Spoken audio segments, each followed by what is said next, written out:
Okay, so I'm going to be using the Agrilan for the first time, not the propagator, quite popular, and the rest of them are going to go into these propagator trays in multi-sown, but these are going to do singly, so I'm going to sow repeatedly. Main onions are going to go in here, the ones I really want to show, and we'll go through those now. First up is Ailsa Craig, very popular onion, also the name of a tomato confusingly, but if you're talking about heirloom veg, this has been around since the 1800s and was winning competitions in the 1890s. We're growing onions up to a kilogram, £2. So it's a popular onion. It's been surpassed now by others, but anyway, that's going to be Ailsa Craig in column 1. So next up we have the Kelsae onion, very much the onion to grow for shows and competitions. Possibly a bit late sowing a lot of these now, but you do. We are where we are. Hopefully we can get some decent onions. I'm not going for giant onions. I want to grow some big ones. I'm looking at maybe a kilogram as my largest onions, but we'll see. Anyway, Kelsae is going to go in 2 and 3. Next up we have Ailsae, which is a cross between Ailsa Craig and the Kelsae. A popular one again, world record strain says on here. Those big onions. That's going in 4 and 5. And next up for the Agrilan is these Mammoth improved onions, and this is another old variety, another strain from the Ailsa Craig. It's been grown on by the Robinsons family for over 100 years now. Hoping to get some good sized onions out of these. They're going in there.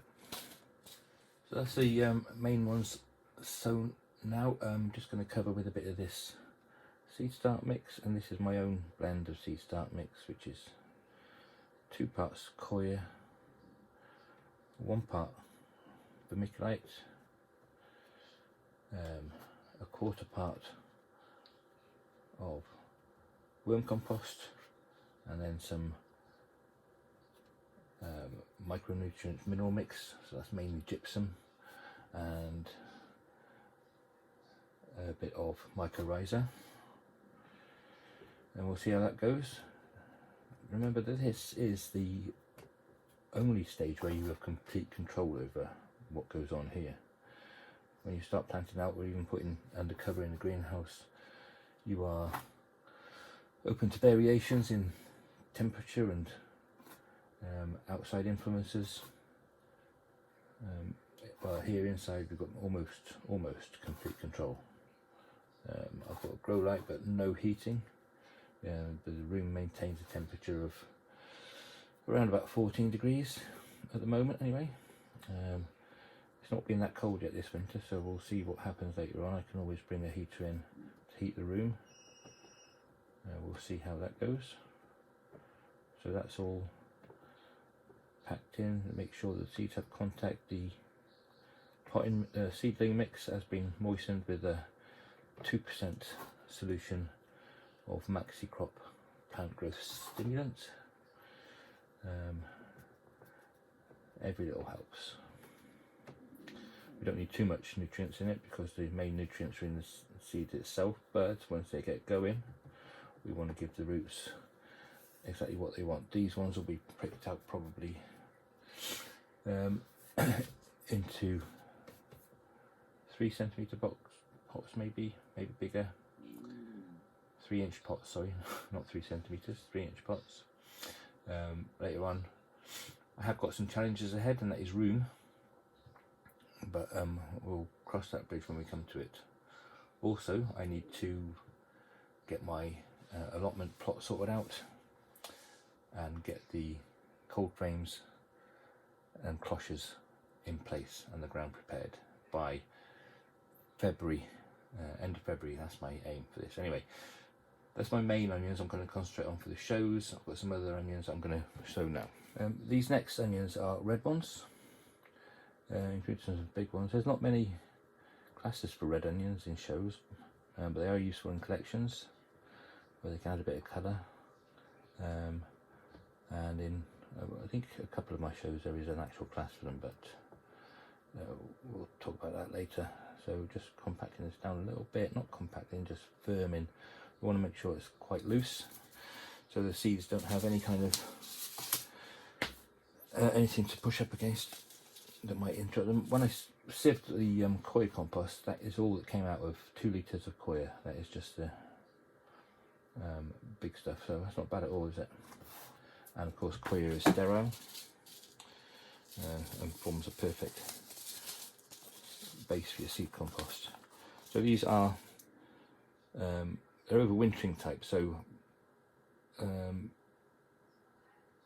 they should have sowed them about a month ago or 2 months ago even, but we'll give them a go. Red Flash they're called, from Foster's. This is part of a free trial. I'm going to sow all of these, just see what comes up, and then with these seeds I am over sowing because we want to pick the best. So some will not make it. I'm not going to do all of those, I've got too many there, but we just pick the best ones when we plant them up, pot them up. Next up we've got red mammoth, or the mammoth red onion. With Robinsons, they're big veg. They are all called mammoth. So there's a mammoth pot leek as well, which I'll be sowing in a couple of weeks. But these are the mammoth red onions. I do like red onions. They're good, good eaters, I think. One of the aims of doing all this is I'm mainly growing for the table, but I want to grow good quality, so I'm also going to show what I grow. I'm not yet going to be in that phase of being a grow for show gardener. A lot to learn yet. It's my first year exhibiting, so I mainly wanted to eat all this stuff, but I want to eat good quality, and so I'm growing these onions specifically for the shows, and there's other stuff I'll be showing as well, but I'm growing these specifically. That's the mammoth red. Next up in here we're going to have these red baron. These are old seed, so I don't know if they're going to germinate. They're just something I had left over from a seed club.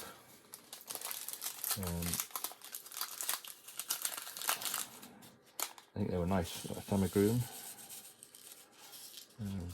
Again, we'll put all these in. Of course, when you grow a lot like this, you can eat the green onion part of it, and even eat them as salad onions when you thin out. So don't forget you can eat the thinnings as well. So next up, just as a trial, I'm going to grow these overwintering types. Definitely should have sown these a couple of months ago, but we'll see what happens to them. They might make nice little onions.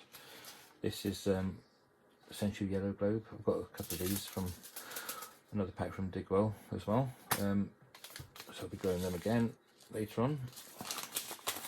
Just multi-sowing them again in this. Far too many in here. One of my aims as well is to have onions all year round, and obviously you can do that with your big storage onions, but also the smaller ones, the pickling onions. I've got shallots as well, Hatipta and Yort, they're in the plot coming up nicely now. But also spring onions, salad onions of different sorts. Even you can grow salad onions that globe up, and you can grow globe onions that you can pick a salad. So that's the sensu. In here, I don't know if these are going to germinate as well. These are old seed, but these are the they're called High Keeper. It was from the seed subscription service I was in a couple of years ago.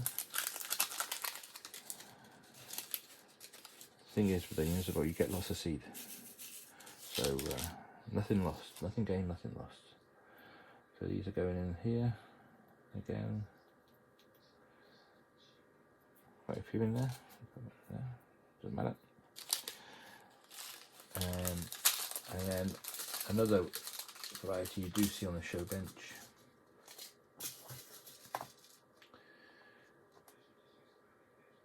Tough Bull.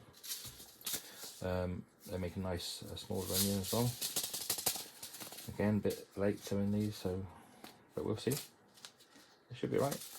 And certain websites or seed companies will have different dates for sowing. So all you've got to do is just give it a go, work out what your climate can give you. And we have to be especially careful that when we sow indoors under lights and stuff, and tend to forget what we're going to have to put these out soon. So we need to know when our last frost date is, and even more importantly, what our general climate is. And then also make adjustments for when it doesn't go according to plan. I mean, this last year was crazy on the weather front, so what does that do for our planting guides? Who knows? Anyway, there we go. There's Tough Bull, High Keeper and Senshu. Set up as it stands now, the grow light under my bookcase, and there's the min-max thermometer, so you can see it gives it quite a bit of warmth, the light. And there we have the onions sown so far. So this is my space. I've not got a lot of space, see, so I have to be careful about what we sow. There's a bit of area for expansion, but this is where I do my water. I aerate it for 12 hours before I use it from the tap. That's my shrimp tank. So let's see how they do. Next up is going to be leeks next week. Tomatoes, peppers, etc. coming later down the line as well.